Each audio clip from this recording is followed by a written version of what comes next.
At dahil nga birthday ng inaanak ko, pinagluto ako ng kumpare ko ng pulutan. Pulutan na pampalakas ng pagkalalaki. Sabi nga ng iba. Walang iba ito kundi soup number 5. Ito ay bat and balls o ari at itlog ng baka.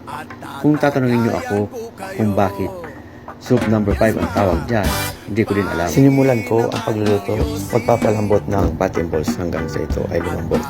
Nilagyan ko ng tanglad, luya, paminta at asin para mawala ang langsa o anglo kung tawag niya dito sa Bicol.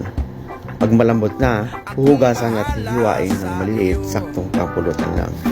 Sa pag-isa naman, sinimulan ko sa mantika. Margarine, pwede din butter. Para sa akin, margarine, mas mura.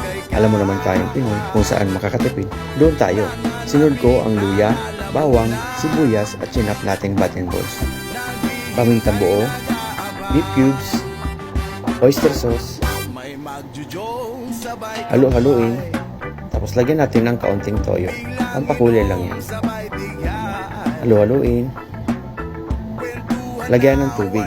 Yung tubig natin, depende din sa karami ng bat and balls natin. Tansayin na lang natin. Pwede din pala dito pinakuluan nyo ng bat and balls. Depende sa panglasa nyo. Takpan natin, kuluin.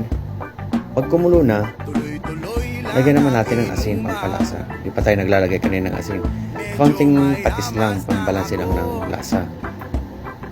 Tapos, lagyan natin ng siling haba. Yung cornstarch naman, o tinatawag ng iba, slurry, cornstarch lang yan, pinaghalo na tubig at ng cornstarch. Pampalapot natin yan. At ang panghuli, yung daon ng sibuyas, ang pabango.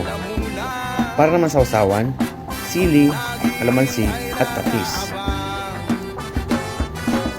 At ayan na nga, ready serve si Ramstan na.